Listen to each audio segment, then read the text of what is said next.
The following is a presentation of the Belly Up Sports Media Network.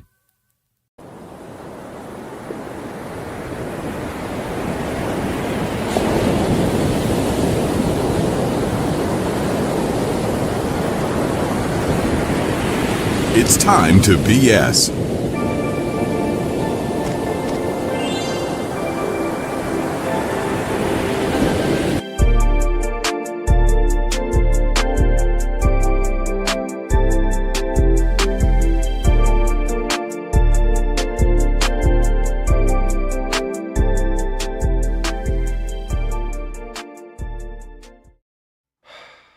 Well, there's three of us now. Right, guys? How did I get in the middle? I don't know. I thought I was on the Hold right. on. There we go. Oh, no, I'm the one getting Eiffel Towered. Fuck. Anyway. Who the fuck starts a conversation like that? I just sat down. That wasn't even what I was going to say. Ladies and gentlemen, it's been reported that women can use the yeast from their vaginas to make cheese. Would it then be considered coochies? Who the fuck starts a conversation like that? I just sat down. Thank you. I'll be here all night. he tried. He was trying as hard as he could not to laugh before you finished that one, John. And now he's dead. You killed him. Damn it. Good. God, that's exactly what I set out to do. Damn it! I'm glad Great that. start. Yes. My job is to get you banned from Belly Up today. No, Uh. I'm kidding. I'm not here to do that, guys. Don't hate on my boy. No, we don't. Ladies and gentlemen, welcome aboard to the Department of BS, coming to you from the beaches of lovely Long Island, New York. I am Staniel Smooth. I am the host of this delightful shit-tacular. On that side, the far side of the corner, is Jack Mitchell. He's coming to you from the sunny state of California. And in the middle, the Undercover Brotha himself has made his glorious debut in this particular program. He's been on BS sessions like 4 fucking times, but regardless, the Mish Man. 4 times too fucking many. Michelin Man. The Undercover Brotha himself. Pump your fists if you feel me and holler if you hear me. You can find us on Twitter and at Time to BS Podcast and at Staniel Smooth on Twitter and X, or whatever the fuck you decide to call it. Instagram at Staniel Smooth and at Time to BS Podcast. Mish's Twitter and Jack's Twitter will be in the description as well. TikTok at Staniel Smooth for clips of the show and various other bull crap. Jack, how you doing, dude? I'm all right. What an introduction, huh? Like, we have no idea who we are, and that's the first thing that pops out of my mouth on the show. Great start. Fantastic start. Just what I expect from this program. To be fair, Jack, we've been doing this crap for like 100 episodes, you and I. So like we have, yeah, exactly. At the same fucking point, do you expect anything less at this point? No, not really. Lower your expectations, people. You get mediocre at best. I told you, it's either going to be chaos or shit or both. Usually both. It is usually both. No. Yeah. Well, yeah. Mish, how you doing, bro? How you doing down there in Myrtle Beach? Well, one guy's from the Long Island beaches. I'm assuming Jack's relatively close to a beach, being from California, and I am in the the dirty Myrtle Beach at the moment. And Dirty Myrtle.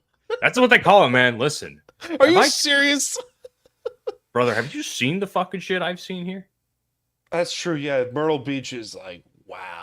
That's I was gonna say I've seen more crackheads and homeless people in the gym that I would care to admit on this program, because I might get fucking fired from my job if I say anything too public.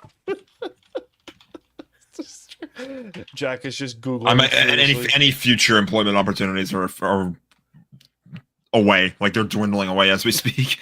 Oh yeah, the first shit they haven't even considered me off the shit that wasn't even recorded for the actual show. Oh my god. One of the lead engineers listens to this podcast at my shop, so he's a fan of the show. Well, hi, Bob. I'm not going to be putting in applications anytime soon. Sorry about that. Myrtle Beach is that dirty down there? There's some areas that are nice. There's like some shop areas that are really nice and some residential areas, but where I am, it's It's like a tweener area where it's like it can either be really shit in some parts or it can be really nice. Now I will say this, and I don't say there's a lot more foreigners here than I thought there was, and I'm not saying that as a bad thing. Before everybody starts saying, "Oh, he's a fucking ice maniac" or whatever the fuck, or he voted for Trump. I didn't fucking vote at all. Ice man. Yeah, he works for ICE. No, here's the thing. Anyway, I did not realize just how many Brazilians live in this area. Because where I'm from in the state of New Jersey, there were a lot of Indians moving to the area, right? Because they built a temple there, right? So naturally, a bunch of people from that culture are going to move there.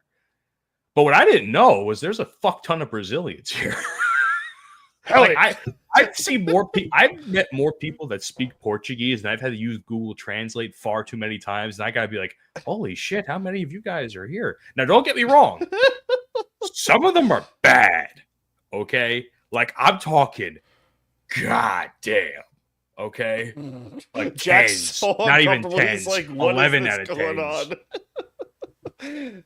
Jack is at this point. He's like, "What the fuck is going on? What have you dragged me into?" Yeah. Hey man, ain't nothing can go wrong with Brazilian booty. That's all I'm gonna say. This is true. This is true, or whatever you're into, because we don't kink shame in this department of nonsense, right, Jack? Never. No. No, Jack might. Jack hesitated looks there. Like the type yeah, it's like the type to judge, and I don't blame him. You don't. I'll put it that way. You don't. I love and hate everyone equally. Equality, ladies and gentlemen. True equality, actually. This is true. This is true. So we actually have 3 new segments to talk about. A loaded fucking show, because we have wrestling, football, we got hockey. So we have Ring Time, which is our wrestling segment. We have Jack's Money Pit, which is something I've been delightful to try, because I'm sure you're gonna pick Jack's brain. We're gonna pick Jack's brain today, ladies and gentlemen, just to see his sports fan knowledge in terms of the gambling industry or betting. You might win some money with us. You never know. So what I'm being led to believe is I might win some money, but 99.9% chances I might not win money. Depending on who the hell you pick. I'm not even going based on like odds or anything like that. I'm just gonna tell you who I think is gonna win straight up. Got it. I'm fucked. Great. And they're not going to be biased in any way, shape, or form. Well, it's a really good thing that sports betting is not technically illegal in the state of South Carolina. At least not by the major. No, I am just going to pick it, and if you want to put money on it, then that's on you. So I wish I had money to bet on. You will have. There you go. Exactly right. That's how I feel. I wish I had the money to do it, because Prize Picks is earlier. I was going to say Prize Picks is all I have too, but you also are the one making the picks, so I imagine that's why you're broke.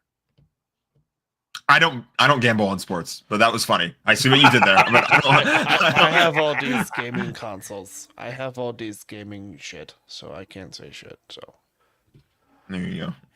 That will also be a incredibly large investment.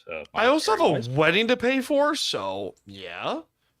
Weddings will do that to you, yes. Weddings will do that. So with that being said, we have one of many new segments to try, but we're only going to do 3 this evening. And we start off with this delightful new thing called the Smooth Report. So with that being said, cue the music, bitches!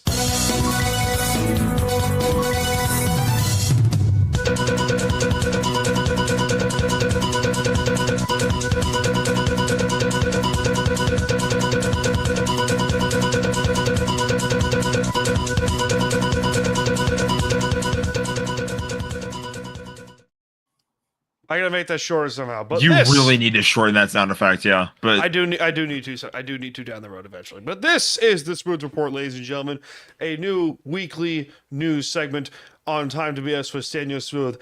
Aaron Rodgers has yet to make a decision, but it appears that the Steelers are the frontrunners to land the former 4-time league MVP. All Rodgers needs to make his choice is a magic mushroom trip, in all likelihood, Modesto, California. Browns quarterback Deshaun Watson has announced he's engaged to be married to the massage parlor. No, I'm kidding. It's actually to a model and artist, Jilly Anais. Happy ending not included. Speaking of the Browns and shit, Cleveland has announced a proposal video for the new Dome Stadium for the Browns. AFC North football in a dome should be punishable by death via snoo-snoo. Speaking of snoo-snoo, Deshaun Watson says hi. And finally, rabbits are not considered rodents, but to the order of something called lagomorpha, and their teeth can never stop growing, which is why they're chewing all the fucking time. This has been the Smooth Report. Enjoy the rest of the show, ladies and gentlemen. Also, Staniel Smooth fucks midgets more at 11.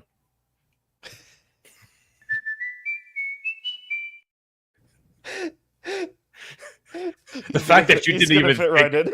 did you the fact that you didn't even think of the more at whatever time.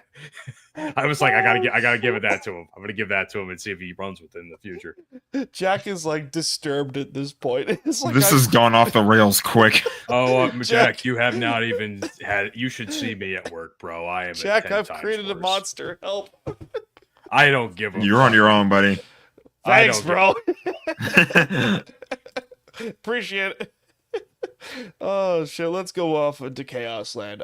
Jack, so what I'm with you on the blow up train at this point with the Kings. I think they need to fire everyone. Hang on a second here. Let's pump the brakes. Okay. Continue. Kings fan Jack shall enter the room. Yeah, this is me going back and forth on this team. The truth is with the LA Kings is that when they are on the road, they are either when they're on the road, they're either like winning games in like really weird fashion or they suck. Yeah. And then when they're at home, they look like a cup contender. So find the medium. Like, come on. That's just what it is. I will say the power play coach has got to go. Newell Brown has been horrible. very, very, very, very bad. This power play was 0 for 12 in the playoffs last year, and they still suck. They really thought that hiring the power play coach who used to be with the Ducks was the better solution. So. Ducks for dicks. Boy. Yeah, I just want to say, as a New York Rangers fan, we'll get to you. To the Kings. He's still salty about 2014. I get it. It's fine. God damn right I am. Yeah. You guys have Jonathan Quick, so. I mean, can we also make the argument that Rangers play better in front of Jonathan Quick than they do in front of Igor Shesterkin? Thank you. Kind of true. I won't argue that too much, honestly. Like, which is weird because Igor had that. Sorry, go ahead, Jack. It's weird because Igor has that like 8-year deal, but I've never really seen Jonathan Quick, standing on his head as often as Igor does. Like, Igor needs an actual gun to fend off defenders, because the Rangers will do it for him. When it's Jonathan Quick, it's like a brick fucking wall, apparently. So make up your mind, boys. But we'll get to my team soon. Yeah, we'll get to you later. Don't give me that's kind of how I feel right now about the state of our goaltending. Like, Darcy Kemper is a brick wall, and then David Riddick every now and then will have a game where he stands on his head, but right now it feels like there's just no help. Yeah. David Riddick was a really good goaltender with Calgary. He was good last year, too. Like, he was solid. He had to come to the rescue because Phoenix Copley was our backup, and he tore his ACL in practice, so we had to bring in Riddick. Oh, man. How much do you think that hurts for a goaltender to tear your ACL? A lot. Or do you think it hurts more to tear your groin? Because I think you use your groin more than your knees. Well, your ACL is literally in your knee, so. But. Yeah. Either one sucks. Okay, like, especially when you're a goalie, too, and you're, like, moving your legs like crazy. Really, any sport, too, is, like, there's a lot of leg motions and, like, a lot of sudden movement and stuff like that. See, I can't talk too much because the Achilles and the ACL, I get confused all the time. So. The Achilles is, like, lower leg, I think. And then the ACL is more towards your knee. The Achilles tendon actually holds is in between the ankle and your heel. So it's on the back of your foot. And it's like, it's basically, it's the calf muscle. That's all it fucking is. So if you tear your Achilles, like my dad tore his Achilles, and that shit fucking hurt. Oh, I bet. I just don't know why I get it confused. It's just like, when you think of the Achilles and you think of the ACL, I don't know why, but I think like the exact same thing. And it's normally in the ACL part of the leg, which I don't know why I keep making that mistake. But I think of it more like in the sense of being a sports fan. I think of like when I see Achilles tear or ACL tear, I always think, okay, well that's a season ender because they're both season enders. The difference is ACL recovery is a lot. I don't want to say simpler, but it's a lot like you will come back stronger from an ACL tear. You can you have the capability to come back and it'll be a setback, sure, but it won't mess you up that bad. Whereas your Achilles, and players have done that and have never been the same since. Aaron Rodgers. Cam Akers. Went from the starting running back for the Rams to being a second string for the Vikings because he tore his Achilles. Yeah. Especially for running back, that's the hurdle. For running back too, where your whole job is to run and block and stuff. It's that's a kiss of death right there for a running back in football, man. Akers ACL, pretty well, even ACL is kind of the kiss of death a lot of the time because how many people? I know you say you can get stronger, but technically speaking, I've had a dislocated knee. Now the ACL wasn't injured, but at the same time, it's like the knee is never going to be the same after that. I'm not gonna say it's weaker, but it's not going to be the same. You're never gonna fully recover from it, but you can definitely get back. I think you can get almost back to the point where you used to be. Like Cooper Kupp in 2018, he tore his ACL. He came back 2019, he was kicking ass, and then he had that season a few years later. So it's possible, but anyway, if you're a goalie, get back to your original point. If you're a goalie, it's I feel like it's probably worse because your knees are literally and your legs and everything are a huge part of the way you play the game. Obviously, you have to every player has to know how to skate around the right way in hockey and everything. But when you're a goalie, your legs are literally stopping pucks left and right. So you have to stretch. You don't grown men. It's the only sport that grown men can actually do splits on and not feel pain. Basically, exactly. Yaro Halak for the Islanders. Almost 10 years ago, tore his groin. I remember seeing him tear his groin. I'm like, ooh, that's the hurt. A lot. Because, he took a split, and then all of a sudden you saw something pop on the Zoom, replay. And I'm like, That's it's like the Aaron Rodgers Achilles. You see that thing snap in slow motion, it's the most sickening thing you can ever watch. Yeah, but let's also be honest here. The Jets, the fan base of the Jets hyped that team up so much, and all for it to come crashing down in 7 minutes. Well, I mean, the Jets are a delusional fan base. I've known plenty of. So they are probably one of the most delusional fan bases in the AFC. What was I going to say? The thing about, I think the most brutal injury I've seen on camera, I don't know how this has turned into this conversation, but I'll be used to this by this point. I forget, it was a Cowboys player or something. I don't know. Somebody broke their ankle, and Fox, as they were going to ad break, you could see it snap, and I was like, okay, that's enough. Do you guys remember Kevin Ware? Holy fuck, I remember that. Do you remember that, Mish? Yeah. I was watching that live. Jack, do you remember Kevin Ware? I don't remember, and I don't want to look it up. It sounds brutal. So I will describe to you. So Kevin Ware played for the Louisville Cardinals men's basketball team, and they were playing, I think it was Michigan. Michigan or Duke. I don't remember who they were playing, but it was a relatively big team. It was in the tournament. It was in the NCAA tournament. I don't know if it was the Elite Eight or the Final Four. I think it was the Sweet 16. Oh. And Kevin Ware, went up to go take a shot. He planted his leg wrong, and you could see on camera, but it was zoomed out. The bone was sticking out of his skin. Oh, Jesus Christ! So it was so bad. But then at the same point, it was a hidden blessing in disguise because Louisville then won the title that year off of that motivation. Unfortunately, I think they got that title revoked from them though a few years later. Oh, that's right, because Rick Pitino. They technically did not win the championship, I believe. That's Rick Pitino, right? So bad. I think it was that or something to do with luring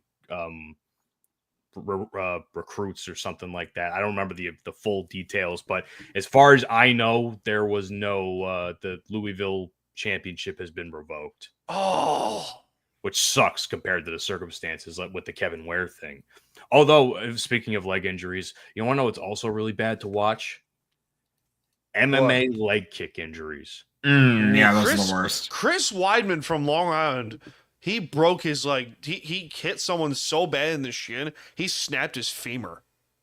Like, how do you do that? Those are like the worst to watch because you are watching them throw their leg at somebody. Yeah. And it's like Drew McIntyre got staples in his head when he got busted open by a toolbox. That wasn't a leg, but yeah, that did happen. Yeah, that was nice though. I watched it. That was a good Hell in a Cell match though.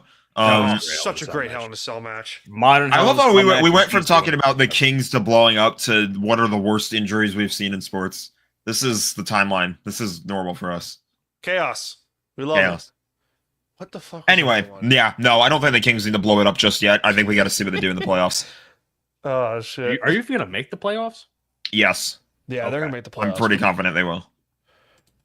Well, so I have spoken to a couple people on the Islanders front, and they all expect a massive change to be incoming for the boys on Long Island. Whether it's a new GM, Lou gets reassigned from GM to be president of Hockey House, but I have been in full-blown confidence to say they're going to pull a reassignment of Lou. Because general manager, I think he's done. I mean, I don't know what you guys think of it. Like, Mish, I don't know what have you think of the Islanders, because you're too focused on the Rangers, but, like, good God. So the Islanders are fucking trash. The only thing I've heard about the Islanders all season is probably did you guys lose Brock Nelson in free agency? They traded Brock Nelson for 2 first-round picks and then some to Colorado, who, by the way, has not lived up to his time in Colorado so far. Yeah, I heard, that was like the only thing I heard from. Honestly, that's probably the only notable thing I've heard from the Islanders all season. I'm not gonna lie. Like that's how little I care about the New York Islanders, except when they play the Rangers. Then it's like balls to the wall, go fuck yourself energy. Ooh. But I love you, brother, but when the Islanders are playing the Rangers, fuck yourself. Hey, fuck Pittsburgh. Yes, works every time. So I'm glad you guys can agree on that. I'm glad that you guys are like that, where it's like fuck your team, even though we're buddies, but like I hate your team, and like we'll joke around all the time, and then we have a common enemy that we can agree with. Can we all agree? Hold on one second though. It's not so much fuck Pittsburgh; it's fuck their fan base. I have a Thank you. Yeah, it's not so much the team I have a problem with, although they are very mid when it comes to Their expectations are exceedingly low. It's just like, hey, we just need a positive season from Mike Tomlin, and then we don't even make the playoffs. That's fine. The Steelers this time. Yeah, Tomlin is interesting because as much as I want to praise Tomlin, I can't, because Tomlin's in the same boat as like Pete Carroll was a couple of years ago, which is he's too fucking stubborn and he won't change. The only thing that's going to help the Steelers do anything is they move on from Tomlin, which they will not do. Yeah, it's not going to happen. And it's not going to happen for several years at this point. Great. Mediocrity for the Steelers. So anyway, I was just trying to say I have like hockey, like I'm friends with a few Golden Knights fans, and I hate their team, but we always agree on screw the Oilers. So we love these things. Well, my buddy Jake the Hater is the biggest Vegas hater alive that I know of. So he will. We would get along nicely. Yeah. It's fuck the Golden Knights for him all day long. So I'm very curious to hear what you have to say, because I haven't heard a lot of you talk negative about the Rangers, but I think you might agree with what I'm going to say. I think top to bottom, this is general manager, coach, players. All 3 need a revamp. I want to die. I'm kidding. Okay. Let me. I think Drury needs to be out as GM. That's, I think, a given. I don't think Lavalette is the problem. No, he's not. He's not. He'll be the scapegoat. He will. There's no way Lavalette goes from literally the best coach of the year was winning the President's Trophy to in his first season with the Rangers, no less, to this. Like, there's no way. Like, something in his coaching style cannot change that drastically for us to be this bad. I think it comes down to the players aren't living up to expectations. A lot of our top guys have massively underperformed, at least up until recently, because Mika and Aaron are finally scoring. Kreider is injured, so he's not doing anything, but he also really wasn't doing a whole lot throughout the season anyway. Honestly, Will Cooley's our best guy. That's top to bottom. I'm going to say that right then and now. Will Cooley is our best guy. He's played great. He if he doesn't win, I don't know if you guys know that. Do you guys know what the Steve McDonald Award is? Yes. Okay, Jack, do you know? No. Okay, so the Steve McDonald Award is a award the Rangers give out at the end of the season, I guess, for like the best effort on the team type of thing. It's like a team award. It's like a team award, exactly, like the best leader of the team or whatever. Because Steve McDonald was a cop who got paralyzed and I think has since passed away. So that was like the whole idea behind it. If Will Cooley doesn't win the fucking Steve McDonald Extra Effort Award, like the fucking scrap the entire award at that point, because that man's been the only one actually doing anything on the team. Panarin's done nothing. Panarin is, listen, Panarin's my favorite player on the team, bro. I've loved Panarin since he was on Columbus, okay? Yeah. I was hyped when we got him. Fuck you guys, because you guys thought you were going to get him. I didn't. I did not. At least you were realistic. He has vastly underperformed to the fact that everyone's vastly underperformed. Look at what Panarin was doing last season when he was bald, bro. Panarin was bald. He was putting up numbers. He could have easily won the MVP, I think. Yeah. Or he was at least in the conversation. He was in the conversation, but I think McKinnon was going to win it. Yeah, I think that was a given. But I don't know what to say. Here's what I will say, though. I'm glad the Rangers kind of suck this year because there's a lot of people in the fan base that I want to see suffer as a result. So I'm not necessarily too upset at our performance. Like, I get pissed off when we blow winnable games. Like, that's the worst. What hockey fan isn't going to be upset about that? Let's be honest. There's so many games this season I can name. 25 years of bullshit. I believe you. Yeah. But there's a couple people in our fan base that I'm happy to see miserable as a result of the Rangers sucking ass. I'm not going to lie. It kind of makes me a little giddy on the inside because I'm a sick bastard. But join the club. Yeah. Yeah, go fuck yourself. I'm a cynical fuck, dude. Jack knows this better than any. Jack knows this very well. I might have you beat in the cynicism department, but I might have you beat.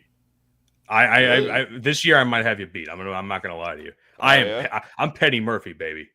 Hell yeah, dude. I tell you this when there's a lot. Islanders fans have wanted Lou fired for like 4 fucking years, and I'm like, why? He's brought stability, which they haven't had in 30 years. They dealt with I saw one guy in particular who said, "Hey, they should fire Lou and bring in Ray Shero as GM." And it took me every ounce of my well-being to not completely go ape shit on this kid. It's not worth it. It's not worth it. It's not. Here's what I will say. I laugh when people are like, "Oh, we just want them to be good. That's why we're so passionate and angry about what they're doing, blah, blah, blah." Shut the fuck up. So go run the team. Go run the team then. The team then. At some point, bitching and complaining makes me happy about it because at this point, what else are we going to do? Like, Jack, have we not said that shit about wrestling fans? Yeah, we have. Yeah, we have. It's like, go book the show then. Yeah. You think you know so much, go book the show. Well, we'll get to that, I'm sure. But also, fuck your fake positivity bullshit, because a lot of the Rangers fans do that in the fan base, too, where it's like, oh, I want to be friends with everybody, positivity, we want the team to succeed. Like, obviously, we want the team to succeed, you fucking moron. But at the same time, when they're sucking ass, we're going to fucking call it out. I don't want to hear about any of this. Oh, we want the team. Oh, we expect better from them. Bitch, it's already over halfway through the season. There's nothing to expect. We're not going to make the playoffs at this rate. Yeah, Jack, how many times have you our year? Jack, how many times have you talked about like Luke Walton years ago with the Lakers? Jesus fucking Dave Christ, Dave Roberts before the World Series. Dave Roberts before the World Series, yep. Like, how many times can you name off the top of your head? Probably like $1 million. I don't fucking know. You've wanted Dave Roberts' head on a pike. I have for years. Until last year, yeah, I was like, it was not fun. Who's Dave Roberts again? The Dodgers manager. Oh, you prick! Don't get me started on that. Let's also be clear, Matt. You're a Yankees fan. I'm a Yankees fan as well. You're a Yankees fan? I thought you were a Mets fan. I'm a Yankee fan, unfortunately. Okay, so you're a little smarter than I thought. I got it. So how many times have we clamored for change? I have been the big proprietor of Cashman needs to go. Yes. Okay. Boone needed to go last year. I don't think Boone is the problem. Him. No, Boone is the problem. I don't think Boone's the problem as much as Cashman is the issue. Because you can point the finger at Boone as much as you want, but at the end of the day, Cashman hired the guy and extended him twice. Yes. Also, let's also not forget he fumbled Juan Soto and basically gave him to the Mets. Let's be honest. Though I believe Juan Soto got vastly overpaid and is not going to live up to the potential Mets fans think of him. That contract stinks. The good news is there's a 5-year opt-out. The good news is there's a 5-year opt-out. If he doesn't find success, he can easily get the fuck out of there. But that is a horrible contract. And it looks even worse when they didn't extend Pete Alonso sooner after that. Yeah, I don't know why they didn't extend Alonso for another 6 years. Being, obviously, since I just watched the World Series this past year, I'm going to compare it to like Shohei Ohtani was the guy who got the last big payday. And his deal is way more team friendly because of all the I know you guys are sick of hearing about this. The deferred money, yada yada yada. The thing is, at least it's team friendly.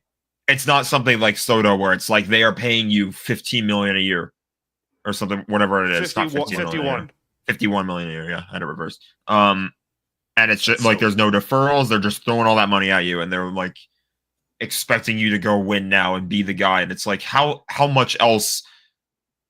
I don't know. It's ridiculous. It's not team friendly at all. I think we always joke about the kinks and shit. I think the Mets have a pain kink because I think they just they get so excited and then they suffer and then we're all like, we kind of told you, bro.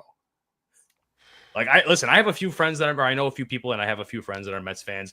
I don't hate the Mets, but what I am sick of is this overhyping of the Mets because they haven't won a championship since the 70s, I think, right? 86, whatever the fuck. Close enough. They haven't won a championship since the 80s, okay?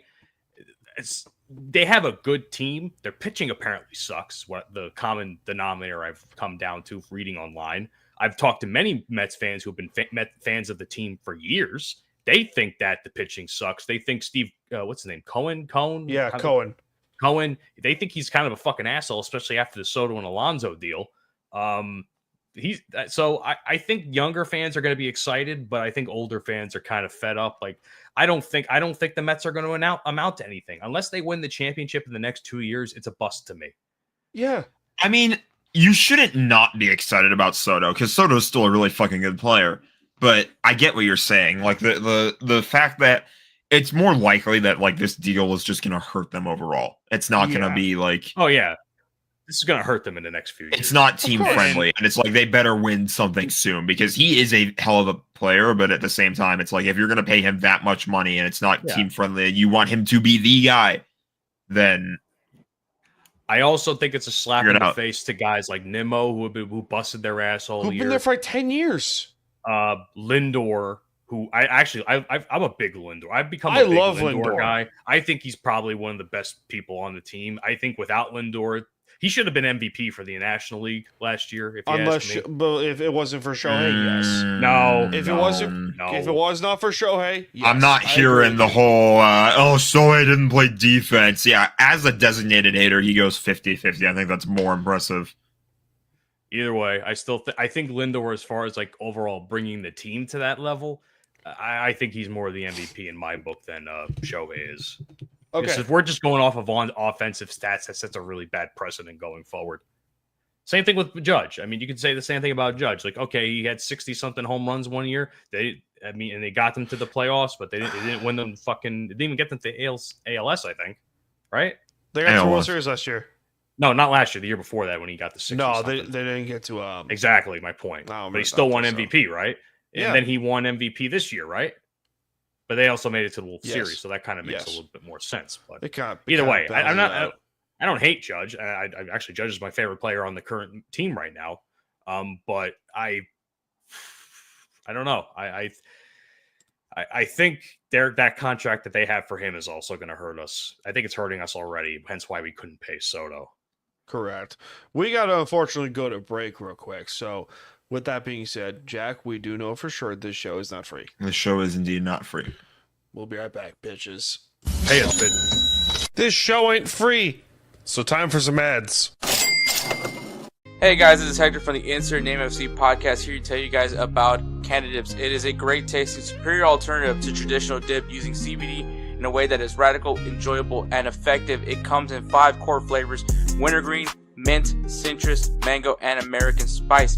Canada Dip CBD is the new evolution in dip, allowing guys to enjoy great, long-lasting taste without the downsides. If you guys want to go ahead and try them out, use the code BELLYUP20 at CanadipCBD.com. Once again, BELLYUP20 at CanadipCBD.com, and you'll get yourself 20% off your purchase. Thank you again for Canadips for being a great partner of Belly Up Sports. Oh, Jack, Is it time? it is time for Jack's Money Picks.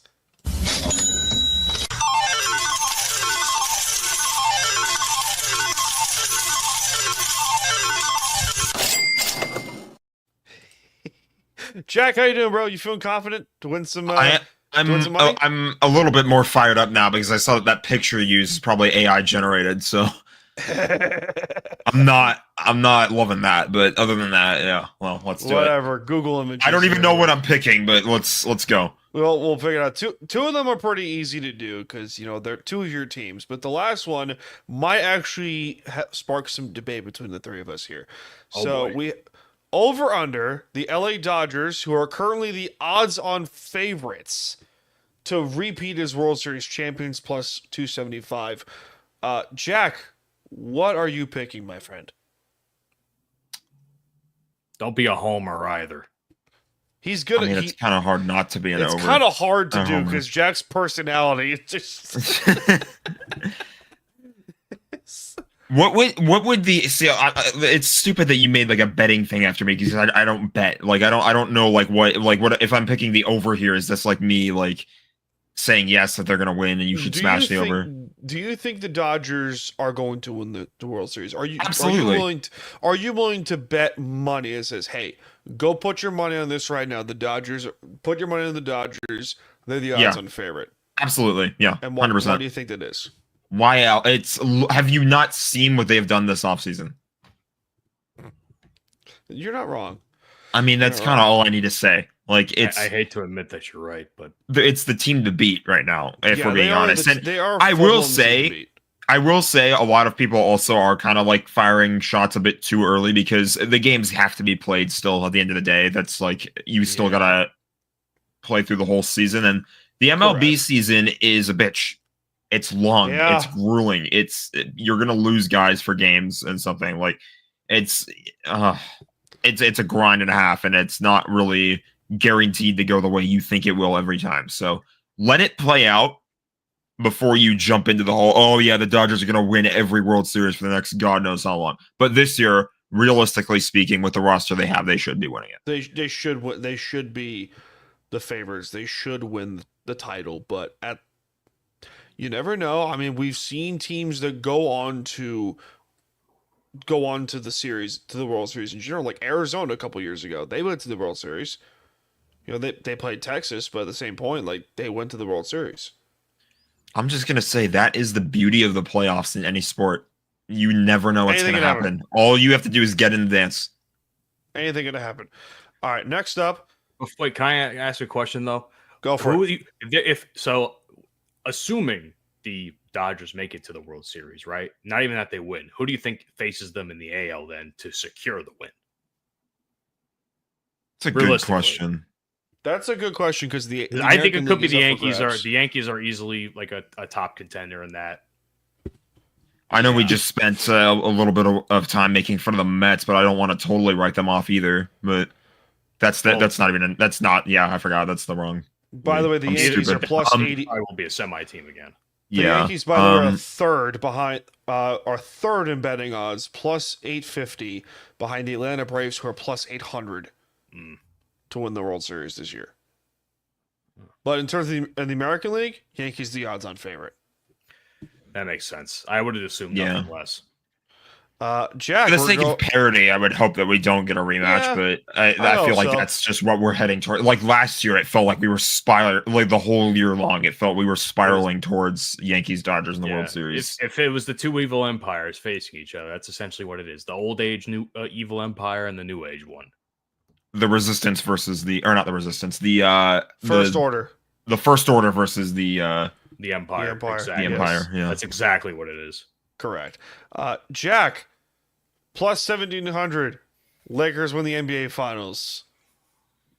Yeah. Oklahoma City currently is the odds-on favorite to win the NBA title, who is at plus 175. Truthfully, I don't know how the Lakers match up against Oklahoma City. Okay, she's really good. I know how they are really, really, really good, but I'm pretty sure I don't think the Lakers have played against them with Luka yet. And they are a different monster with Luka, and it's very, very, very possible. But we have to see how that matches up, because, like, I can tell you firsthand, especially, maybe not especially with what we're going to see tonight, because the Lakers play the Nuggets tonight. The Nuggets are without Jokic, they're without Jamal Murray, so the Lakers should win that game, but you never know. But my point is, like, ever since the Lakers got Luka and sort of had like their mid-season transformation, this team is just built insanely different. And when people are hurt and they don't have everybody, all their big names, they are still winning games, or they are still competitive in games that they lose. And it's like, when fully healthy in the playoffs, there's no reason to believe they shouldn't win all these series. But when they're healthy, they match up great against Denver. We saw that last time out. Yeah, OKC's a different animal, though. OKC, teams like Oklahoma City, Cleveland, Boston, I think, are going to be tricky opponents. So I don't think it's as guaranteed. Like in the case of the Dodgers, it's like they're the first order. They're the team that everybody's like fearing right now. I can see Matt in the middle just going, I sense the Knicks can do something. In the case of the oh my god, dude, that Lakers Knicks game a little earlier this year, that was fun. That was a fun game. Fun. No, actually, that was fun. I was contemplating this, if I may be so bold as to speak in this moment. Go ahead. Stephen A. Skip. When duty calls, she gave me blue balls. Now I ignore her calls. Lakers in 5. Yeah. Skip.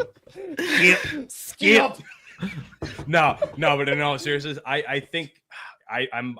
It's either going to be that my final four for the West and East is OKC Lakers. I think that's the destiny we're heading towards in the West. Celtics Knicks. That's gonna be good. Or that would be fun. Or with the possibility of the Cavs being mixed in, because they are probably one of, if not the best team in the East still. Yeah, the Cavs are ridiculous this year. It might be Boston and the Cavaliers, but I'm not gonna.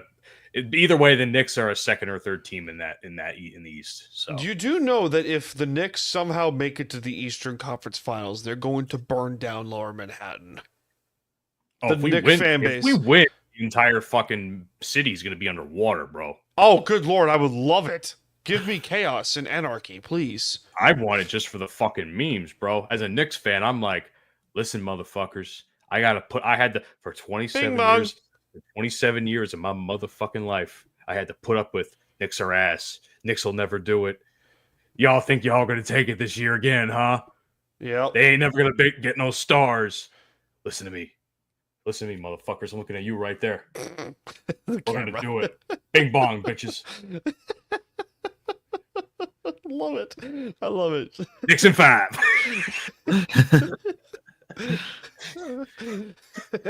I gotta get some Stephen A. memes on here one of these days. Who was on crack? What's the third one? You said you had 3. Yeah, I do have 3 for you. Jack, the Florida Panthers are currently the odds-on favorites as the defending champions to repeat as Stanley Cup champions at plus 250. Who is 5th, you may ask? The Toronto Maple Leafs. Toronto, who, by the way, has not made the Stanley Cup Finals since 1967. That is the last time they've also won the title. They have one playoff series victory since 2004, and that was against Tampa one year. We can make fun of the Leafs all we want because, fuck Toronto and fuck that pathetic fan base and everything going on with the Maple Leafs because they shall suffer.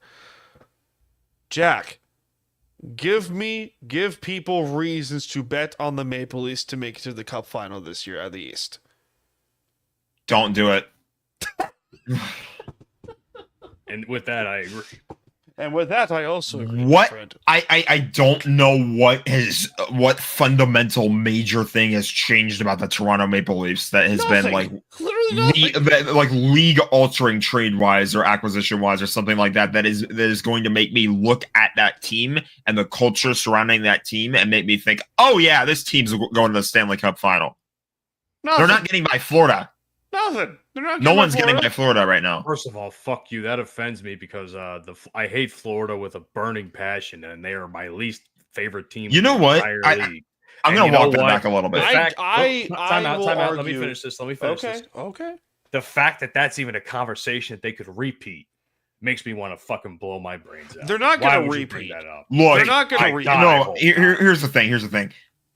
I think actually, I'm going to walk it back. I actually think it could come down to Florida and I lost my train of thought. Washington. That was it. Washington looks very good. Washington might win. Washington might win. Do you know how much rage it fills me with that the Kings had the whole Pierre-Luc Dubois fiasco, and they get him from the Jets. Yeah. The people that they traded to the Jets are helping the Jets become one of the best teams in the league. And then they trade Dubois away to the Capitals. And yes, the Darcy Kemper trade is worth it, but at the same time, now the Capitals are one of the best teams in the league. Like, fuck off, dude. It's just so weird because the Rangers that trade ruined it. The Rangers swept them with ease last year, bro. They were like one of the worst. They were one of those laughable teams in the league. I don't even know how the fuck they made the playoffs. By the way, the Capitals head coach is Spencer Carberry, who's hired in May 2023. I cannot tell you how much I hate the way things worked out in that trade because it's not necessarily like, yeah, obviously I think some blame deserves to go to Dubois because he didn't put in the greatest effort while he was there, but at the same time, the Kings did not do him any favors. And unlike some people out here, I was rooting for it. I wanted him to succeed. I wanted him to do well. And some fans were just trashing him from the moment he got here. And it's like, yeah, way to support your new player, guys. But yeah, in fairness, it probably could have worked out a lot better, but the coaches did not give a damn. The GM did not give a damn. And it could have gone a whole lot better. But I think what pisses me off more about that trade isn't what the result was the one year that we had him. It was the fact that the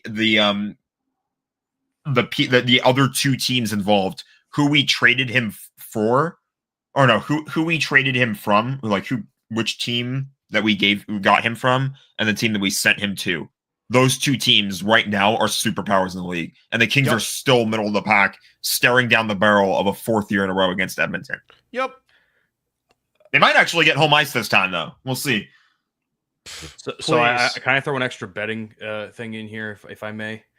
What's the odds of OV beating the record this year? Because it's gonna happen. Playoffs also play a factor in that, right? If I'm not mistaken. Oh, it's regular season goals. Okay, so do we think? So we think Ovi's going to do it this year? Or let me look at the Capitals schedule. There's only like what? How many weeks of the season are left? Because they usually start the playoffs. As of today, we are a month out from the playoffs. Okay, so let's say 30 days out. Like, do we think he gets the 8 goals? Minus 220. The bets odds on favoritism. I have counted 14 games remaining in the Capitals schedule this season. How many goals does he need? 8. He needs 8 goals in 14 games. Which is doable for him. It's very doable, especially if you're Ovechkin. But But let's also keep in mind that not all those games are confirmed to be winnable, and they may not even score. So we have to kind of throw the X factors in there. And I might be overanalyzing this a little bit, but you are. The odds are not necessarily in his favor, in my opinion. I think it's a valid concern, but I don't think he could. He might. He's not going to break the points record though, because Gretzky. What does Gretzky have? 3,000 points.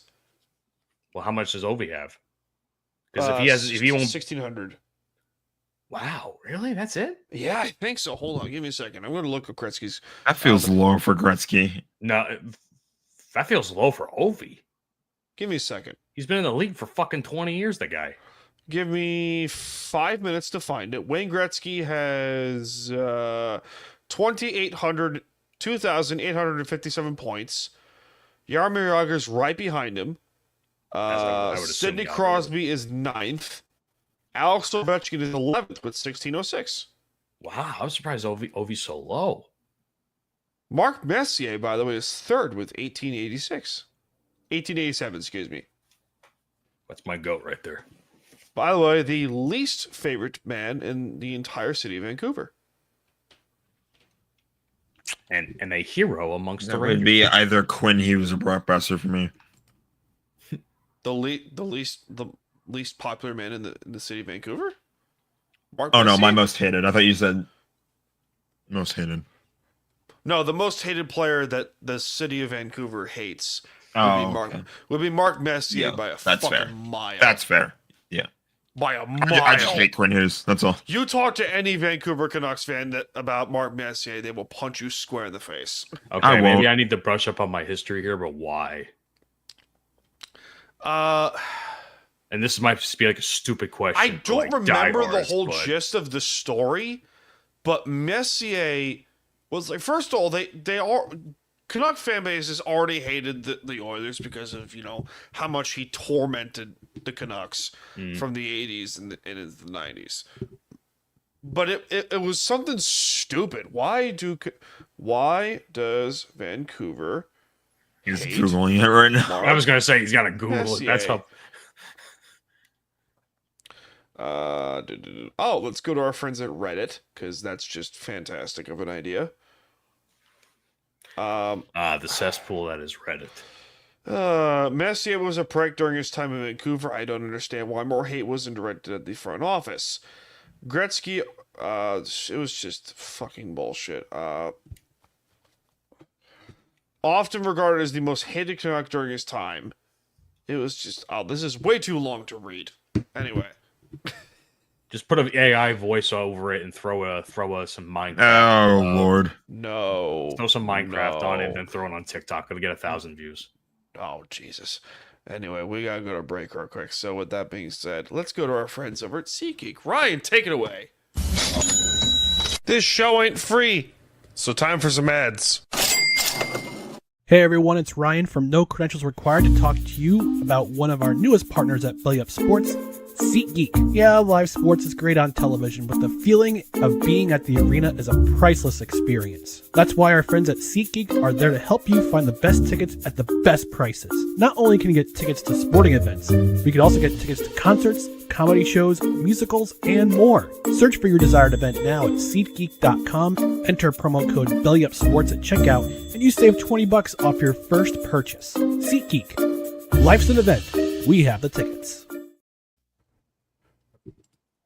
We have some wrestling to talk about, lads. Wrestling. It's Mania Wrestling. season, baby. Wrestling. So with that being said, let's debut our new segment called Ring Time.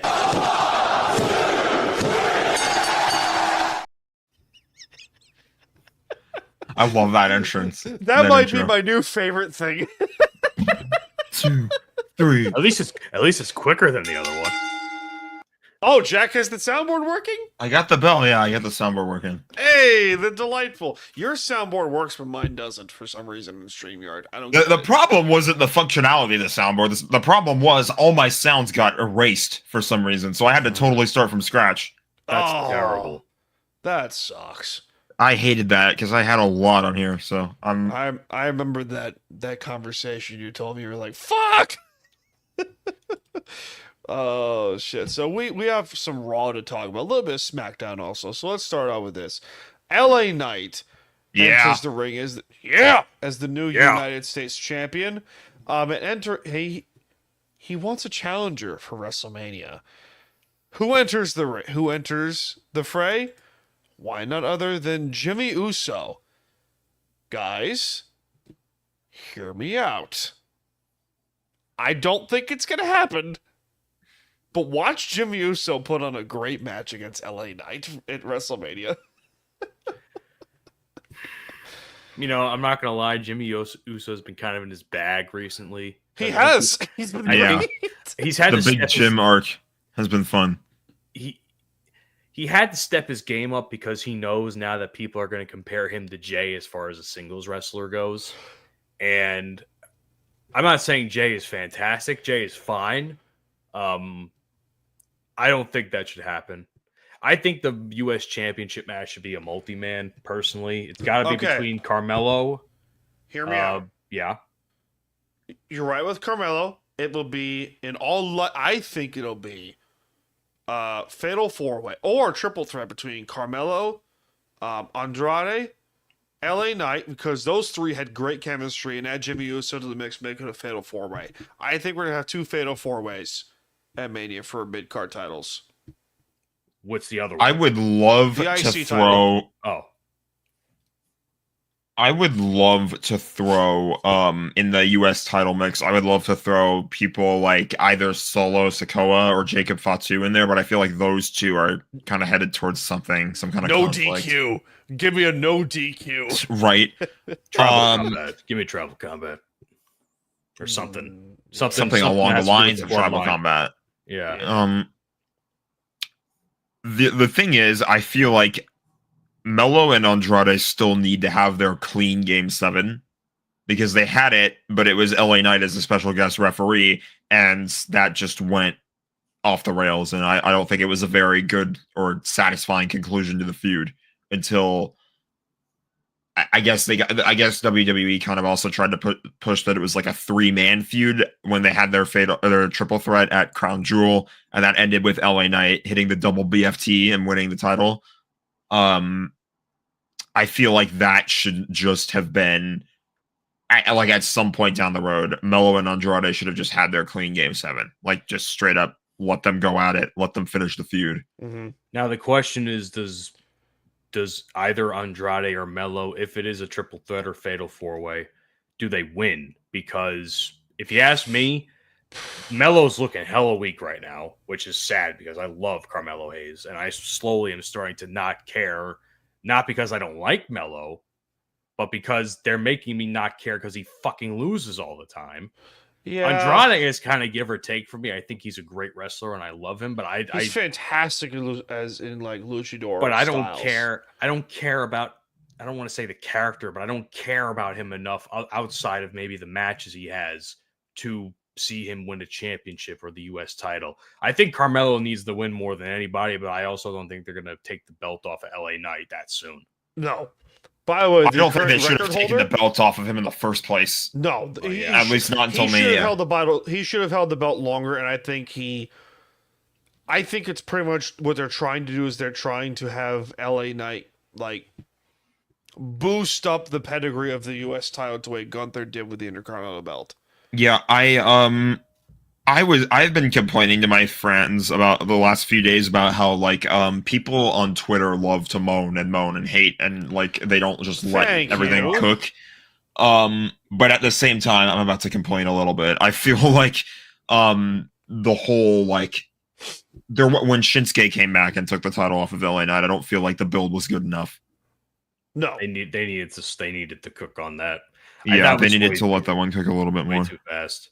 I also think trying to throw Shinsuke in it as a credible contender when Andrade and Carmelo were literally killing themselves for that spot, and then only to have them not show up in that spot anymore. Same kind of thing with Escobar. Yeah, where's he been? Escobar's awesome. They haven't done shit with Legado. He has been sitting in the background of the absolute nuclear warfare going on in the SmackDown men's tag team division. Now, the biggest crime of it all They fired Elektra Lopez, man. Yeah, That ain't right. That ain't right, bro. Yeah. That ain't right. They lost a dime in her, but that she rounded out Legato, bro. Like Legato isn't Legato without Elektra Lopez in there somewhere. Zelina Vega. Zelina Vega was a former member. Nah, but Zelina Vega would be better off with Andrade again. Sounds like Zelina's going after the women's U.S. title anyway. I don't hate that because I like Zelina as an in-ring performer. She's good. She's really good. I think sooner or later she's going to win a singles title, and if it is, it has to be against Chelsea Green at WrestleMania. That's just my opinion. How are they going to build it that Chaos. quick? You know, chaos. Exactly. Can we also give credit to Chelsea Green and her Secret Service? That is pretty fucking brilliant. fantastic. It is pretty good. I will admit I did not see coming what they had last week where Alba Fire comes back. Yeah, I haven't even seen that yet, but like I'm not gonna lie, putting Alba Fire in that when she was already part of what could have been a really good tag team with Isla Dawn, which is Isla Dawn got released, which sucks. Yeah, like I don't understand what they were thinking breaking them up and firing Isla, bro. That didn't make any sense to me, but it is what it is. I guess I'm too rose-colored glasses through her reign as the forever UK champion, but what are you gonna do? What are you gonna do? We also had a tease. One of two teases going on Raw. One of them is the obvious. Ray Phoenix. I did see that. That is, I am pumped, good sirs. I am excited. Too. Now him, I already knew he was on his way over. Like as soon as AEW let him go, it was pretty obvious. Can we also point out the fact that as much as we want to laugh at AEW and all their mismanagement and the mud show professional indie wrestling that they are, because that's what it is. It's a professional indie company. That's what they are. And I've been saying that since they started, but no one wants to listen. Yeah, and I don't hate them. I hate them now because they're fucking boring. But I have a friend of mine who is a wrestler over with AEW. I actually work out with him a few times. Okay, can you name names or block it out? Or fuck it, I'll say it. Big old Bear Bronson. One of he was. That wasn't the one. Wait, that wasn't the one that just got arrested, right? No. Okay, good. I was going to say. No, unfortunately not. But I was going to say, who do you know that I need to unfortunately be? not. Well, you know what I mean, though. You know. Yeah, I know what you mean. But as much as I want to point the finger and laugh at like AEW's mismanagement, because at the same point, it's mismanagement. They have so much talent on that roster that's being used so damn poorly that they would honestly be better off going to companies like Major League Wrestling or TNA or WWE. Like, Phoenix is a perfect example. Like, this dude, along with Penta, are one of the better tag teams on the planet. No hesitation there. Here's what I will say. I am a fan of what they ended up doing with, or what it looks like they're going to do, is because at first it was like, when Penta came over to WWE, I loved what we were watching from him. I loved his matches. I loved everything. But I was kind of thinking in the back of my mind, I'm not sure how much I should care about him as a singles guy, because I know that the moment Ray Phoenix comes over to WWE, they're going to tag team them together. And it's like, okay, well, all of this solo build for Penta is going to have been useless. And now it sounds like, okay, well, now they're going to put Ray on SmackDown and do the same thing with him. I like that. I like that route that they're taking. Like they're kind of going to build them both up as single superstars, and they'll eventually, which they can very easily do. They're very eventually good the Lucha Bros will be back together. So the thing is, I started watching Phoenix after Penta, but I started watching Penta in TNA when he became when it was world champion, his debut like match. Yep, 2 or 3 weeks or whatever. Like and then he did the feud with Sami Callihan a little while after that, which was fucking fantastic. By the way. Sami Callihan can work, by the way. He's a good worker. Exactly. And I like Penta as much as I like Penta as a tag team with the Lucha Bros and Phoenix. I'm more accustomed to seeing him in a singles capacity because I think he gets opportunities to shine, and then they just kind of throw him back with Phoenix as like a lazily booking, we need a tag team type feel. So I'd like to see him get some success as a singles before getting paired up with Phoenix. And I'd like to see Phoenix get his due because he's also a very credible singles wrestler as well. He's had great matches in Impact. He's had great matches in AEW as Lucha Underground. Well, I haven't seen Lucha Underground. That's my problem. But then you can also make the point for them there too. Because Penta was a fucking monster. Penta, I think, slaps just as hard as Gunther. Absolutely. I think he chops just as hard as Gunther does. It's very hard. They're 1 and 2, either or pick them. Ooh, can I tell you a funny story really quick? Ooh, do tell. I am supposed to be getting chopped by a friend of mine who's on the indie circuit here in Myrtle Beach. Yeah. We're planning on doing a video where I'm going to go to hopefully go to an event of his next month. And we're going to film a video of me getting chopped, legit, like Gunther style chops. And I'm so scared. I would be too. I mean, okay, so I have a question for you guys. Not only that, I'm getting chopped by other wrestlers in addition to that. It's like I'm getting like bam, next guy, bam, next guy, bam. I have a question for you guys. Fucked, bro. Who would you rather take a spear from, Prime Goldberg or Braun Breaker today? Either or, you're dead. Full speed. Do I die legitimately? Hospitalized. Well, if it's hospitalized, Goldberg's already going to do that regardless in the match. So Bret Hart would like a word, please. Yeah, Bret. Fuck Bill Goldberg. I love Goldberg though. Like I'm definitely more prepared to be hospitalized by him than Braun Breaker. Braun Breaker's going to hurt. Braun Breaker's going to hurt a lot. But I think he snaps Jack in half. No, I don't want to even get in the ring when I see either of them. My skinny ass is dead. I fuck with Braun Breaker. Put me in the ring with Braun Breaker. No, Braun's fun. I like Braun. I just would not. I would not be willing to eat a spear from that. That would hurt. Speaking of Braun Breaker and the Intercontinental Belt, Penta has made his intentions known, and he's targeting the Intercontinental title belt. This, I think, will be a fatal 4-way. Yes. Almost definitively. Between, I think, what the hell did I say, Jack? I can't remember what the fuck it was. Yeah, I have to look at your text, but you had like a whole idea planned out for it. Got it. I got it. So it was Braun, AJ, Penta, and Sheamus. No, I don't think AJ, because I think he's going to have a match with Logan Paul. Yeah, it sounds like that's the direction for Mania. Which is terrible for AJ, but don't get me wrong, the match is going to be great, but it's going to be why AJ, bro? They should be putting him in an IC title match. I think it's Sheamus, Braun, and Penta. I think it's a triple threat, not a fatal 4-way. I love we have our Booker hats on. It's great. This is great. I'm the man with the pencil. Channeling your inner Dutch Mantel or Jim Cornette. Yes. Well, put Jim Cornette in the Hall of Fame, by the way. Fuck Vince Russo. But, yeah. I can't wait to piss on his grave. I love it. But yeah, no, I think it's a triple threat. I don't think it's a fatal 4-way because I don't see who the other man's going to be. I don't. Correct. Yeah. Unless they throw like Kaiser or Pete Dunne in there, it's not credible to me. Correct.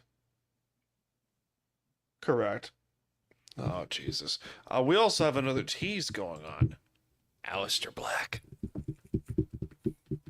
Yay. Yeah, that...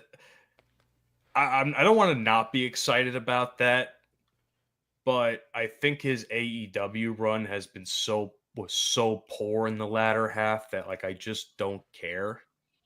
I hear you. I hear you on that one. Don't get me wrong. I think Aleister Black compared to Malachi Black is a much more interesting character in my also more opinion. Intimidating. I would argue that too, but I think the House of Black was a much more wasted potential of a trio. Yes. Than Malachi Black was as a singles wrestler. Because they could have they tried to, but it just wasn't working because they just made him so fucking cartoony. With which sucks because Buddy Matthews can fucking work. Buddy Matthews is great. Brody King's a fucking badass. Brody King's a monster. Honestly, Julia Hart was carrying that fucking whole squad. Yeah. Julia Hart for a good couple of weeks to a few months was carrying the whole fucking team. With the TBS title, yeah. Because everybody was interested to see what she was going to do. And she's good. She's really good. She's really good. We also have, speaking of women, we also have a potential triple threat also for the Women's World Championship. Yes. This is happening regardless. Yeah. I feel like they should have just straight up said it last night, especially now that Rhea wrote her name on the contract. It's like... It's given. Yeah, it's a given. It's a given. Can we all agree here that Io wins? I think she should. She should. I think she should. I think that match is going to put the triple threat match at WrestleMania 32 with the 3 horsewomen at the time, Charlotte, Becky, and Sasha to shame. I think it's definitely going to put the fucking women's main event between Becky, Ronda, and Charlotte to shame, because that match, I don't give a fuck what anybody says. That match sucked. It was monumental main event. Awful match. You're not terribly wrong, but I hear you on that one.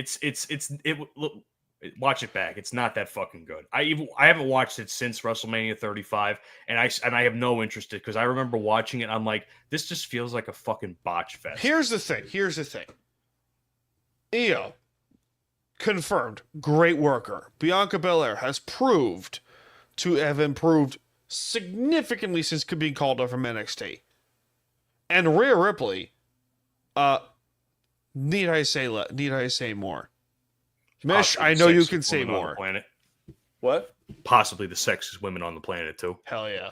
Also, honestly, I can go for all 3 of those women because, goddamn, I don't delve into the chocolate that much. But Bianca Belair, goddamn, I know why Montez Ford praises God every morning because he's married to Bianca Belair, and Io Sky is probably one of the most beautiful women alive. So.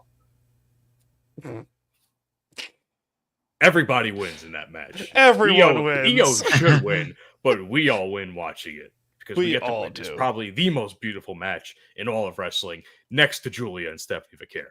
But wait, woo! Yeah, baby! That's what I've been waiting for. That's what it's all about. Woo! You're fucking A-right. Fucking A-right. I have also another question. 2 more wrestling questions for you guys. Are we fair? Is there fair criticism for the booking of Triple H? Because I can point to a few things. The women's, every single women's title match between the tag team titles, the mid card titles, and the world titles, and the fucking tag team divisions. Good God. the WWE tag team championship on SmackDown deserves the praise. Yes. The world titles are in a fucking abysmal state still, even with the War Raiders having the belts. And I thought having them with what was it? Judgment Day. Judgment Day. Yeah, Judgment Day was not great with Finn and JD. Also, this current iteration of Judgment Day sucks ass. I don't argue with your mother on that. I don't give a shit what anybody says. Ever since Liv joined it with the whole Dom thing and kicking Rhea and Priest out of the group, it's fucking sucked. It's boring to me. Yeah, it's been very underwhelming. I thought it was going to be a lot better than it was, and it just let me down. Daddy Dom is a bottom. Anyway, where is it? Hold on. Where is it? I gotta find it. What you have done has made God very unhappy. He probably is, and we don't king shame, but let's be honest, he probably is. In our relationship, for sure. Definitely was in the freedom relationship one, too. He enjoys getting pegged. Stop. Sorry, Jack. But no, legitimately though, sorry, the tag team titles for the world tag team titles is bad. The women's tag team titles has been bad since they've introduced it. Yeah. So I don't give a fuck what anybody says. The women's tag team. What the hell happened on AEW? Oh, you just saw that? What? Yeah, that's fucking disgusting. Adam Copeland used the nail covered bat on John Moxley. Oh god, and they can't get it out of it. Oh. Fuck. Yes. I Why exactly in AEW for that? Oh, that's Where? nasty. Where do they hit him? Hold on. In the back. In the back. Give me a second. I'm gonna They go hit him find in it the for back you. with the spiked bat or whatever, the spiked board, and they can't get the board out. Like it's I stuck will in his se- back. I'm sorry for you guys. I'm going to send it in the group chat. Don't. Oh, I'll send it to Mitch. I need I'll to send it see to you, it. Mitch. I've once is enough. Oh fuck. First of all, as an Edge fan, if he doesn't win the title after that, this fucking God, thing. at least check your DMs, Matt. the thing about WWE is at least they know how to keep a lid on it. Like every now and then you're gonna get like a bloody match, but like Oh, there you Jesus go. You see fuck. it? Oh my! Can we also baby Jesus? Can we also like? I'm sorry, but as much hate ECW has gotten over the last 20 or 30 years, What hate? It was fucking great. it was exactly like for the old school wrestling fans, like from the 80s and the 70s and stuff like that, the Von Erich era and stuff like that. Like, this makes ECW look like fucking 1997 WWF. That's tough because ECW used to do shit where they used to glue glass to people's hands and Sabu, perfect. Cactus Not Jack, even that. Cactus Jack made a name for himself. The Rottens, I think, was it Axel Rotten and someone else Rotten, and they did a match with that. This is like a deep dive. I think it's like on a Cyber Sunday or whatever. Fuck, not Cyber Sunday, whatever it was called. It's on an older pay-per-view. It was before Barely Legal, but nah, for real though, that's How do people enjoy that shit? Listen, how do people look at AEW and go, "This is great wrestling. Yeah, this is fantastic." I can't do it. I love hardcore wrestling. Okay, I love. I ECW. do too. I fucking love it. I've liked it on and off in AEW depending on how it's used. But I think AEW is making a mockery of hardcore wrestling now. Yes. And I even think GCW is doing the same thing too. I think GCW is just a fucking shittier version of ECW. It is. It is. I mean, I'm sure it's good. Like in some parts of it's good, but like, as much as we want to put, I can't help but laugh at these guys because like they do this themselves and they wonder why the ratings have tanked for the last 2 years. Well, if ratings don't go up a little bit from that, I mean, everybody's going to want to see what that happened there. Either way, it's going to be online and people are going to talk about it. I feel like it's not even the fact that people are even going to watch the show anymore. It's like, are people going to talk about AEW, which is why they do that shit. Did they take it out of his back yet, by the way? I don't know. I don't want to look. I don't want to look either. He's probably fucked up his back forever. Can we also hey, listen, Edge has got to win the title, right, man? If he wins the title, I'm going to fucking lose. I don't care anymore. I don't care either, but I'll be happy. I get to see Edge win a fucking world. I get to see Adam Hogan fucking bury another talent. Let's go, brother. Yeah. Can we also talk about Mercedes Hogan? Oh God. Yo, did you all hear Sasha Banks? Yeah, like speaking of Mercedes, did y'all hear the news? And you may have heard the news. So I have a buddy that does podcasting, a relatively famous buddy. Fuck it, I'll name drop. JD from New York. Yes. He and I are gaming buddies. Yeah, he and I are gaming buddies. We have a lot of the same friends. We're all. Is he the guy who's been catching heat from Ricochet? Maybe. Yes, you are correct, Jack. I've seen that going around. He's great. I read something, and I'm not sure how true it actually is because I haven't heard JD himself confirm it.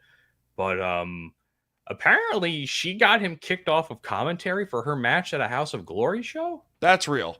That's legit. That's legit. Which is weird because I've never heard. I mean, I've heard him be criticizing her on how they've used her, but I never heard him criticize her as a wrestler. Here's the thing: Sasha Banks, for her first 5 years with WWE, was great.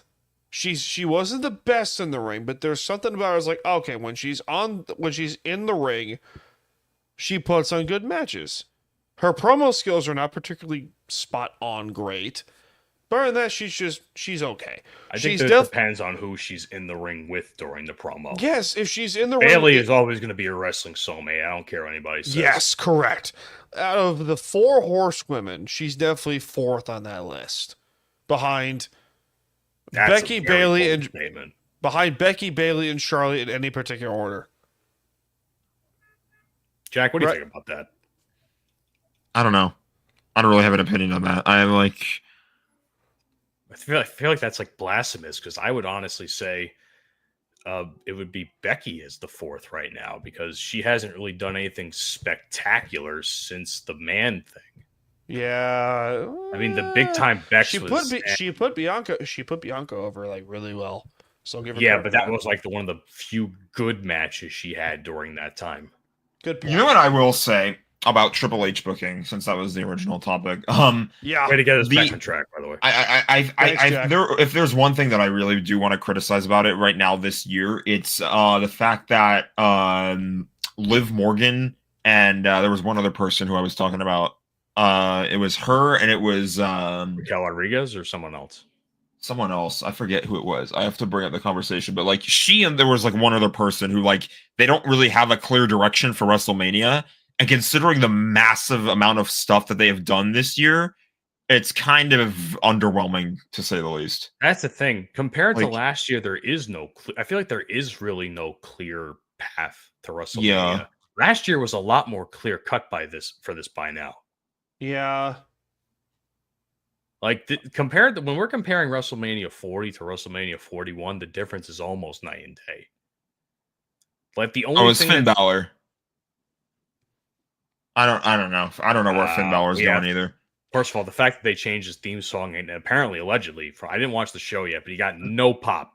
Well, it was his pop. His theme song, like his own single theme song, is the same, but he used the new Judgment Day theme when he came out at the Rumble, and the new Judgment Day theme sucks. So, oh, jeez, I yeah, just saw. That's why he didn't get any pop. That's how you know it's Def Rebel is not doing a great job when like all the new theme songs are playing at the Royal Rumble, and you have to wait for the Titantron to like show what their name is because you don't recognize the music. I saw the clip of Jon Moxley taking a suplex onto Spike. You don't need to say that anymore. That's disgusting. Please send it to me. I did, Mish. God. I did. Have fun. This is the one that got stuck in his back? It's the one that got stuck in his back. Have fun. Sweet baby Jesus. So it's that for me. It's that, and it's Drew McIntyre as well. I take issue with the direction that Drew McIntyre has gone in. I just saw him react to it. I just saw him react to the suplex. That's not coming out of his back. No, they have to medically like do something to his back. Like they probably took him right to the hospital. AEW's gone too far. They've gone too far for 2 years now. Yeah. What are you looking at, Mish? I'm just watching that back. It's so bad. That's fuck. Horrible. That's not coming out. It's not coming out. I think they tried to get it in this video. They tried to get it. I think Wheeler. I don't know whether I'm more grossed out by the video of the suplex itself or them trying to get it out of his back. Do you know who I think? It's like they're gonna rip his back in half, dude. It's disgusting. You know who I think is gonna have a field day with this? Jim Cornette. Oh yeah, for sure. He's gonna have a field day with this. Bro, there's like 5 points in him. That's even too far for me, bro. Oh, I've seen. Okay, I've seen so Ryan several times. what was I talking about? I was talking about Drew McIntyre. Drew McIntyre. Yeah. That's another thing that I feel like has kind of gone off the cliff. I loved the Bloodline bounty hunter arc that he was going on, and that's just gone nowhere. They've killed it with like 2 weeks in. Yeah, because like he basically said, "I'm going to go after the OG Bloodline," and if they targeted Jey Uso, that's all he did. He targeted Jay. He went after Jimmy a few times. Solo was the culprit. No. Here's what he did. He basically talked to Solo and he said, I'm going to go after the OGs because we have a common enemy with Roman Reigns. And after Tribal Combat at the Raw Netflix premiere, if you are still the Tribal Chief, then we will go to war after that. And Solo lost. Roman? Yeah, Solo lost that match to Roman, and Drew has gone on to do other things ever since. He did not do anything with Solo in response to that. In fact, Drew actually at that event earlier in the card or later in the card went on to lose to Jay. So it's I that story arc deserved to be a lot better than it was, and like I'm not saying that. I feel like they still could have found a way to do that, even if Roman winning Tribal Combat. But you did say yourself, though. I mean, let him cook, let things play out. I mean, there's a bigger story to this, but that's the thing too. Is like there might be something there, but I feel like at the same time, it's now pretty clear he's going up against Damian Priest at WrestleMania, which isn't the worst idea in the world. Let's be honest here. It's not the worst thing they could do.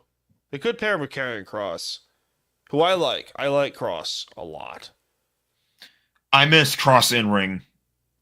Yeah, I do too. I feel like at some point somebody's going to have to challenge him to back up his words, because he's doing a lot of talking backstage, but he's not getting out in the ring. Here's a question for you guys that I think would be interesting. What is the great favor of CM Punk? What is this favor? I couldn't tell you. After I saw John Cena turn heel, I don't know what they can possibly do. Yeah, we'll get to that. We'll get to that after this one. I didn't forget. Good. I have that to talk about, and then there's one more thing that is like really, really, really nagging at me that I have to talk about. Yeah, please do. Well, I'll do it later, but we'll talk before the Cena turn. The Punk favor is like I I'm can go in any direction. It could be a main event at WrestleMania. It could be I don't know. I really don't know what it could be, because Punk is or it's pretty clear that Roman is like angry with both Punk and Rollins. Yeah. I'm trying to think, like, what is something going on that Punk is not involved in that he would use Paul Heyman to get involved in? Beats me. And I wonder too, it like could also be there's like things that could crop up that like would force Paul Heyman to have to choose between Roman and Punk. Beats me. I have no idea. I mean, we're just dudes behind a microphone. I'm a dude, he's a dude, she's a dude, we're all dudes. Did this show start late tonight or something? AEW? Yeah, why the fuck? Yeah, I think so. Edge lost after that? What? I just read something 18 minutes ago. It's official. Jon Moxley of the Death Riders puts the AEW World Championship on the line against the former champion Swerve Strickland at Dynasty. You're kidding me. So first of all, the match happened. After all that. The match happened, I don't even know how long ago. The match happened after they got the thing out of his back? Is that what I'm hearing? I don't know. Because apparently the last thing they tweeted about the match was 43 minutes ago. They didn't even say he won. And Dave Meltzer's going to go, well, AEW does this all the time. It's great. Dave Meltzer's going to bust a nut over this. So, Jack, do you have something important to say?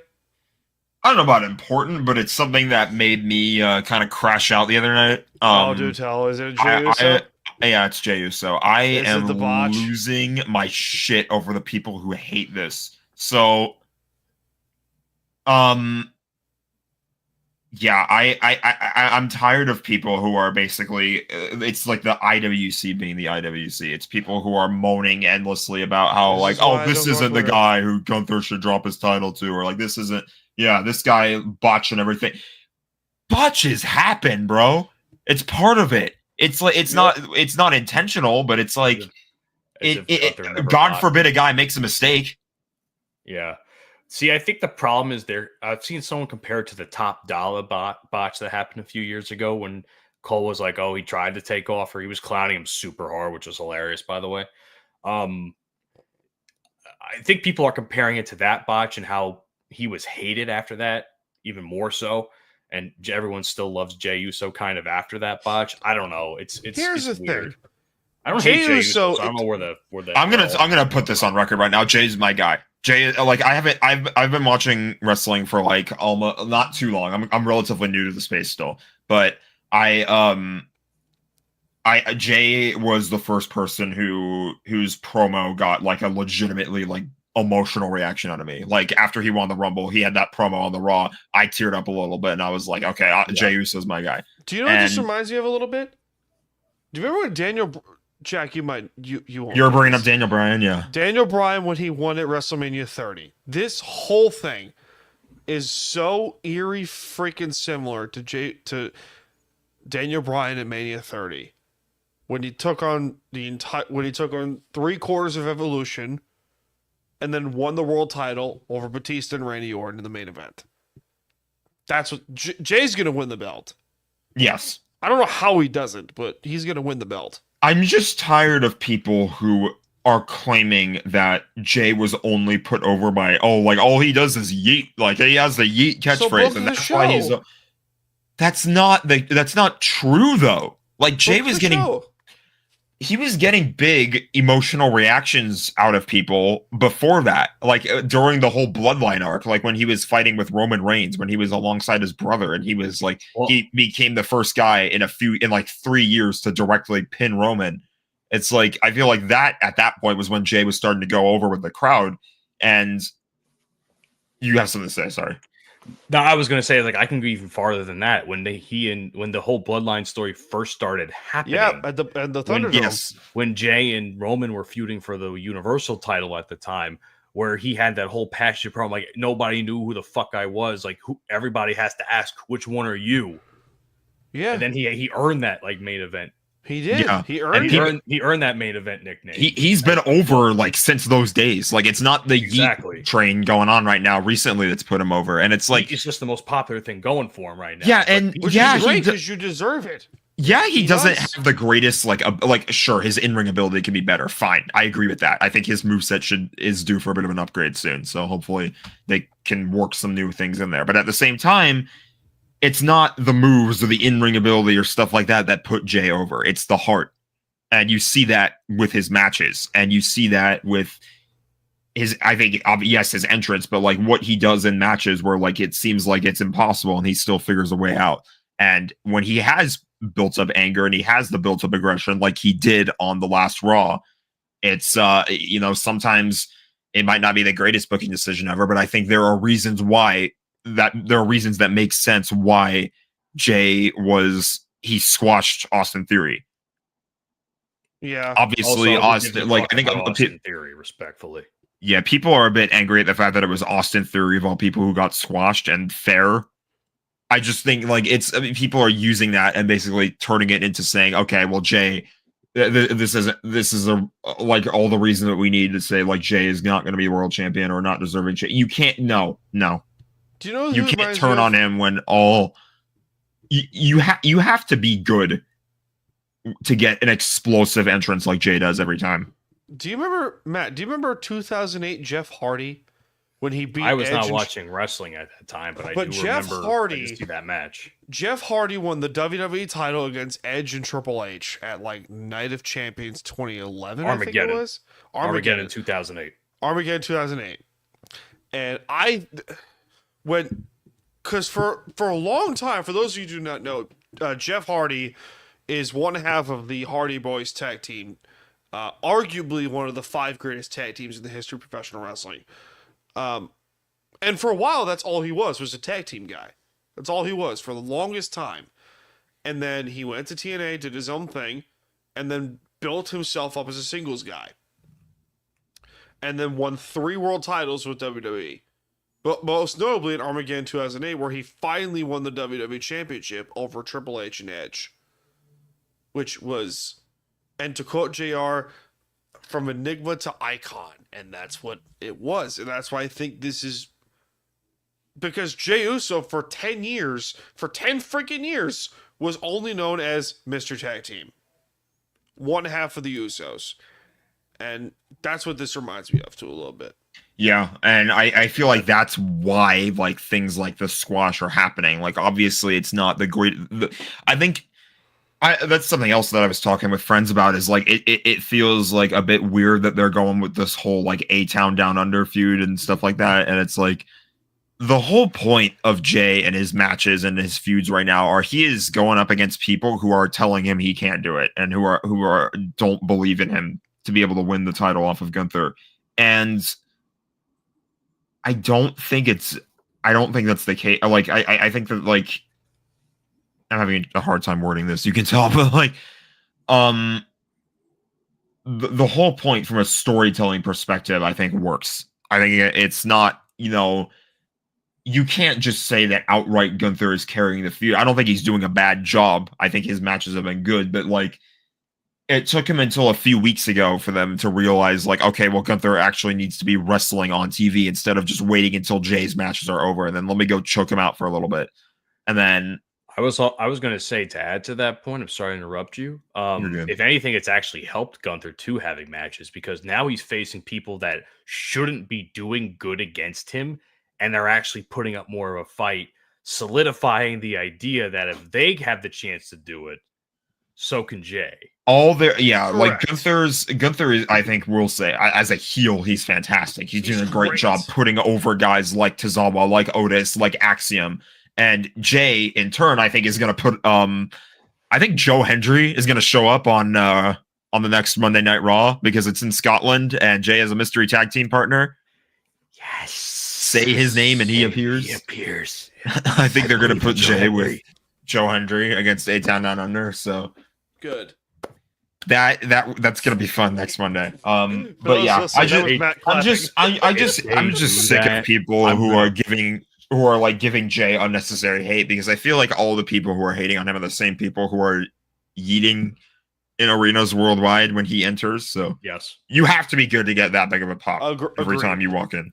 Agreed. Before we go off the deep end and move on to our next break, yes, we do. We do need to talk about one of the greatest heel turns in the history of wrestling.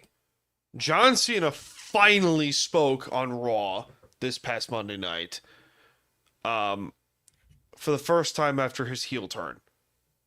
Oh my God, man, that was glorious. See, you guys got to carry this part of the conversation, because I haven't watched Raw from this week yet. So basically, Belgium booed his ass to fucking Germany and back. As they should. Cena I started watching wrestling. Everybody was. I think my favorite part of the whole thing was like how he said, like, you don't get new.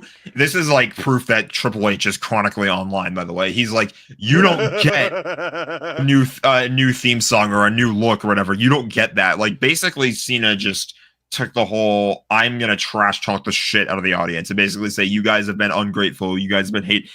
It's a little justified, though, if you think about it. If you really think about it. First of all, the fact that he brought up the invisible jokes. I mean, come on, bro. How are those not funny? Yeah, that was hilarious how he brought them up. I'm kind of sitting here like, come on. Yeah, exactly. Fuck that was good. That was really good. John Cena was basically just trash talking the audience the whole time and basically saying, you guys have been ungrateful. I've done all this. I've opened my self up to you guys. I've done all this stuff, and you guys are all like ungrateful and etc. And so I don't remember the exact words he kept using, but if I keep looking over this way, by the way, the Lakers game just started. But I went after the audience basically. All I will say is, the heel turn was great. It finally gives me a reason to legitimately boo John Cena, because I hate John Cena with burning passion. I don't want him to beat Cody, but I have a bad feeling he will. And the fact he's that going to. Please don't fucking say that to me. I'm sorry. Listen, if the Panthers winning the Stanley Cup is my hell, John Cena winning a 17th title, I think, is like below hell somehow. Whatever the phrase for that would be. It's circles of hell. 7 circles of hell. Worse than hell for me. The netherworld in Minecraft. Whatever the worst possible thing you could think of is, that's where I'm going to be at that point, because it's bad enough. No, there's some really shitty things I can think of, Mish. Do you challenge me to think of some sadistic fucking Luka Doncic? Sorry. I love it's being a Mavericks fan. That's worse than hell. There you go. His 3 monitors. He's on to something there, folks. Being a Mavericks fan, that's worse than hell. There you go. Yeah. Let's all laugh at the Mavericks. It's also be real here. You could have your 2 teams tattooed on your biceps. And completely underperformed probably since you've gotten those tattoos. That they have. Yeah. They have. It's unfortunate. This is why if I ever get a tattoo, it's going to be with the Rangers win the cup. and then proceed to have the number 1 pick in the draft for the next 5 years. Yeah, maybe eternally shit. Worth it. Maybe we'll finally schmooze our way like the fucking Penguins did all those years. It's kind of worth it. It's It's like you think about I always, whenever people bring up those scenarios, I think about the Rams, and it's like how the Rams kind of like are the team. You know, people will always ask, would you rather have a team that contends for 10 years but doesn't win a title, or wins a title 1 year and then sucks for the rest of the next 9? I feel like the Rams are kind of in between that right now, but yeah. We'll get to football, Jack, but first... The Rams also bought their title, too, let's be honest. No, don't come at me with that one. Okay, don't come at me with that one. They had to work for it. Hold on. There were injuries. There were things that they were coming up over the course of the year. So you've awakened the monster, Mysh. Oh, boo-hoo. Let me play a sad song for you on the world's smallest violin. This is serious. I know. This really is the world's smallest violin. See? Anyway, we got to go to break. As we go to break, you guys might, when you come back, you might be staring at an empty chair because I got food, so I need to go grab that. This is a live show, folks, and we got to pay for it. So I'll be back at some point. We'll be back. You got 30 seconds. This show ain't free, so time for some ads. Righteous Felon Craft Jerky is the official jerky of Belly Up Sports. For over a decade, Righteous Felon Craft Jerky has led the American meat snack revolution by concocting delicious, adventurous, U.S.-sourced jerky recipes for uncompromising carnivores across the country. With 15 different flavors to choose from, Righteous Felon has all jerky lovers covered, and by using promo code BELLYUP, you will get 15% off your purchase at RighteousFelon.com. Do your taste buds a favor today and rip into a bag of Righteous Felon jerky.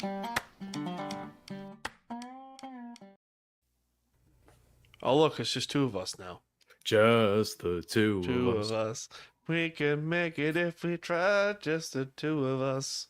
Just the 2 of us. He got really angry when I talked about the Rams. He did. But everybody says First of all, let's also be real here. Jack loves his teams. Like, I know. So I love my much. teams too. Yeah, like believe me, I got my tattoos. There you go. You love them enough to get them permanently tattooed onto your body. I've gotten made fun of for this numerous times. Like I said, you kind of had it coming to you. I did have it coming, but at the same point, it's like, worth it. Still fucking worth it. Did you see Cooper Kupp sign with the Hawks? I did. Good job. What do you think about it? Because I know Jack's gonna have his thoughts on it. I'm back. There he is. I got pasta. What are we talking about? Cooper Kupp to the Seahawks. What kind of pasta I will severely judge you? I am. I got mixed feelings on it. I'm really not do. gonna lie, I do too a little bit, but I'm at 70%. I'm excited to 30%. Please don't get hurt. I think it was dumb for the Rams to let him walk in the first place. I'm getting the shotgun, folks. I'm sorry, enunciation's hard for me sometimes. I don't think the Rams should have let him. Where is it? Walk. No. Uh-oh, retard alert. Okay, I deserve that one. That's Jack's favorite one. It set me into hysterics, and I feel terrible about it, but at the same time, the laugh was worth it. It was so worth it. Here's the deal. Cooper Kupp is not the same player he once was. So, from the business side of things, I do get it. I do understand why they made the move that they did. And I love the idea of Puka Nacua and Devontae Adams and seeing Diamador Lenore on the 49ers shit his pants, wondering who he has to cover. But at the same time, Cooper Kupp is the player who should have been given the opportunity to retire as a Los Angeles Ram if he was given that choice. And I hope that one day he will come back. He'll do the whole ceremonial one-day contract when he retires. First of all, I hate those. Correct. Those are weird. I do get it. Those are weird. I personally hate that concept. I I agree with you in the sense where he should have retired as a Ram. Mhm. I think, I think they did him dirty a little as far as a career path goes. But yeah, I will say him going to Seattle makes sense because it's the area where he grew up. So yeah, come on. I kind of do get that. And it's like when you're forced out the door, then yeah, it kind of doesn't. It I guess makes the most sense.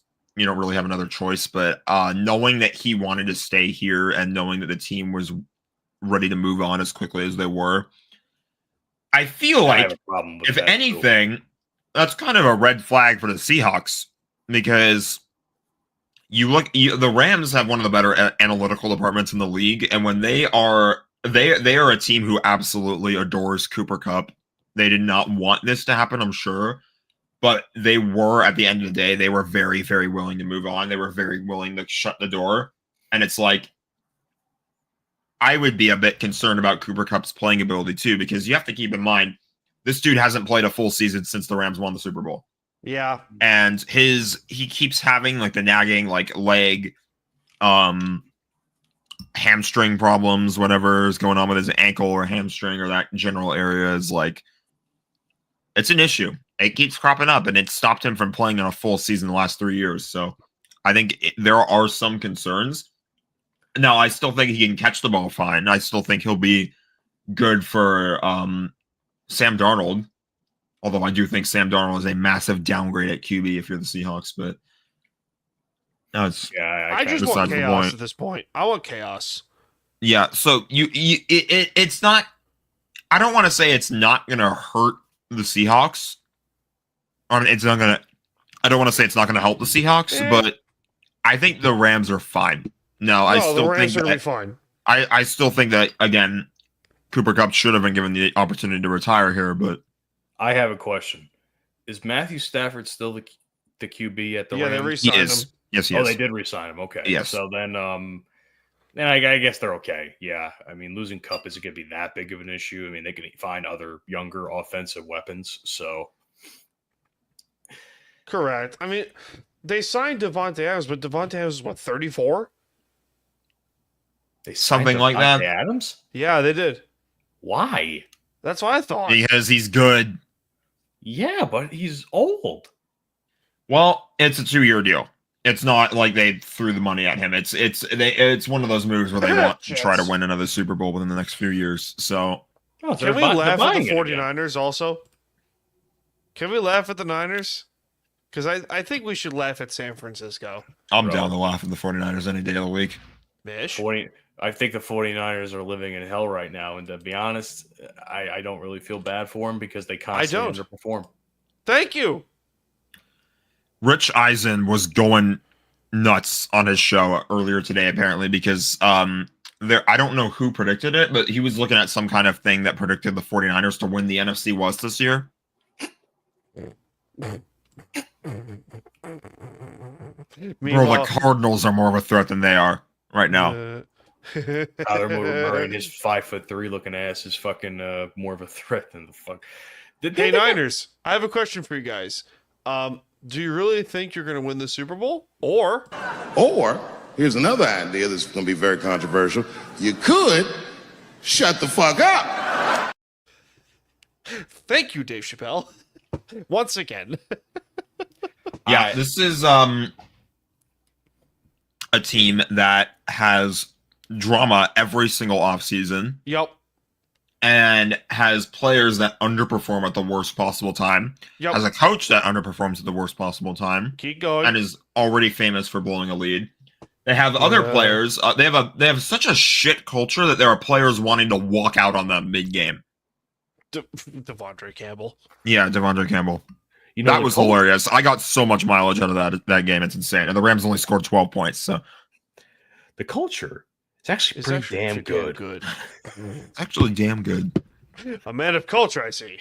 Of course. Yeah, no, the Niners are a disaster, and they got. I had him on the show, by the way, one time. Very early on in the world of BS sessions. I remember this. You had urinating tree on the show. I had tree on BS sessions. Yes. It would be nice if you still had contact with him because I would love to shoot the shit. Yeah, I fucking love Tree, bro. I haven't been able to watch his videos recently. So bad because I think it'd be great. We gotta get Tree back on, bro. I will be a guest for that show, bro. Get me on there ASAP. BS sessions or time to BS. One of these days I'll get him on. But he's a he wasn't one of my favorite guests to be on BS sessions. Mysh, you were one of them. Absolutely. Thank you. There was one other guy. It was the BS sessions after you, Nick Palumbo, who is goes by No Excuses Fit. He survived a brain injury accident, and is a personal trainer. Wait, was this the most recent one after me? You were 37 and Nick was 38. Got it. So this was like when I was back on the other show, not Yes. Pro Migos, but the other one. Yeah, okay, got it. Yeah, I'm trying to like figure out the timeline, but yeah, the timeline's weird. It is. Timelines are weird. Weird timeline. Matrix bullshit. Matrix shit. Can we also give credit to the Bears? Because Chicago's Chicago's making moves. Chicago's making good moves. All those moves to go 6 and 11. 6 and 11 in 6 and 11. Yeah. God, that was one of the worst losses that the Rams had last year. I hated that so much. It's so stupid. And the Jets are the Jets. Fuck the Jets. Yeah, Screw 'em. true. Jets. You know what? It's funny because I get the Jets and the Mets confused because I think one of them hasn't won since the 70s, which that's the Mets, but it's 86 as we previously mentioned, and the Jets haven't won since like what 60 something. 69. Nice. Too easy. Yeah, no. Jets are not a threat in any way, shape, and form. It's clear as day that no quarterback is going to help you. No Devontae Adams. No, was it Devontae Adams? No. Yeah, I know someone too. Devontae Adams isn't going to help you signing with Aaron Rodgers. Obviously, what was his name? Salah. Salah Obviously didn't do anything for you. He got fired like what 5 games into the season. Yep. I have one word. Sell. I have 2 memes for Jets fans to watch. No, God! No, God, please, no! No! No! No! One more?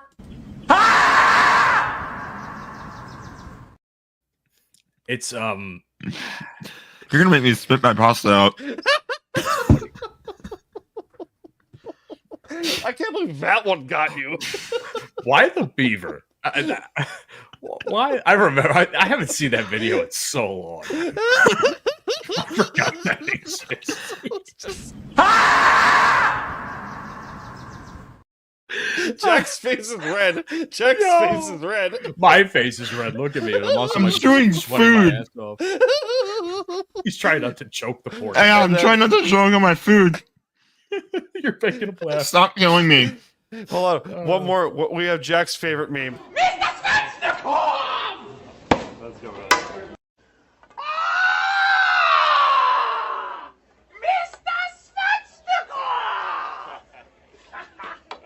Let's go.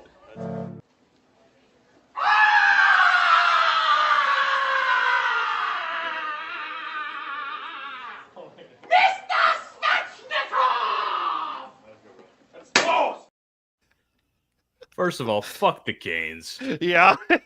Fuck the Canes and their entire. I can only imagine how it must feel to be Svechnikov as he's just standing there as some guy yells his name in his face. He's just taking it like a champ. Yeah, he is. He probably does he speak a lick of English? Because he probably doesn't even know what's going on right now. He's probably just like he does.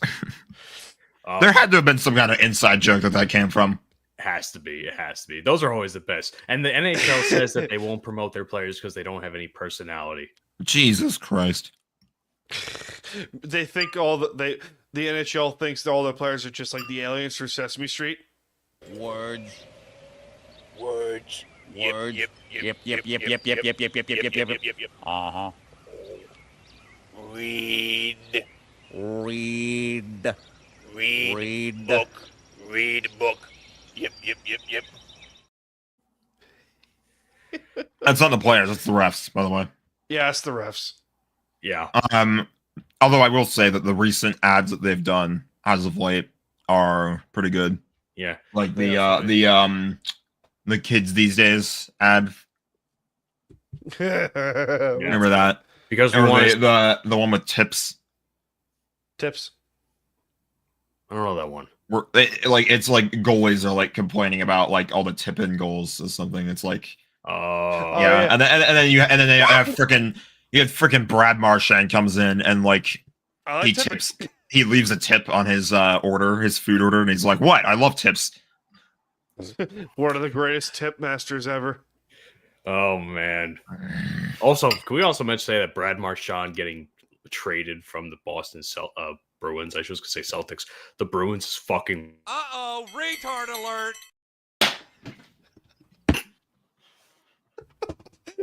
I deserve that one. I deserve the other one, and I deserve this one. Yeah.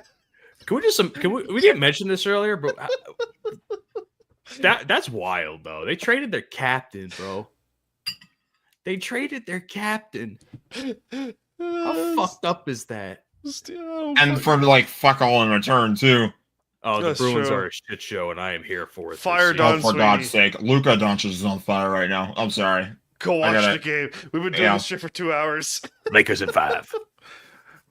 Luka is in this game. He is 7 for 8 on field goals, and I don't know what point that was, but he's already got a high total. You know, I didn't think the Lakers were going to even make it to the playoffs until they got Luka, and I was just like, oh yeah, that's it. They got Yeah, it. it's over for the league. It's you know over. what you guys are? You know what you two are? Yes. And Don't make me get my Uno reverse card out, but yes, What's the Uno reverse card? it means you. It means no you. It means you're a nerd too. You're not familiar with gaming lingo. Oh yeah. You of all people are not familiar with no you. Business. Numbers. Is this working? Yes. I don't know why I played that. I got an excuse to play that. One more.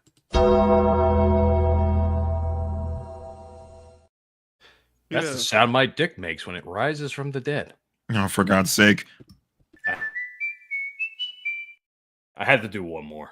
You did. We've been doing this for 2 hours. It's fine. Ladies and gentlemen, that would do it for this edition of Time to BS with Staniel Food. You can find Mish's chat. Oh my god. You can find Mish on Twitter at RealMatt0220626. I can't fucking speak. Words are difficult. Now Jack's you cannot Twitter speak, you can't read. You know what? I'm certified, however, so I can play this. Uh-oh, retard alert. Yes. Well done. You'll fit in. You'll fit in perfectly. You can find Jack's Twitter at Starblade125. You can find the show at wherever you get your podcasts, on Spotify, Apple Podcasts, Good Pods, and on YouTube. So with that being said, my name is Staniel Sood. I'm coming to you from the beaches of lovely Long Island, New York. And for God's sakes, we will see you all in this life and most certainly the next one. Cheers, guys.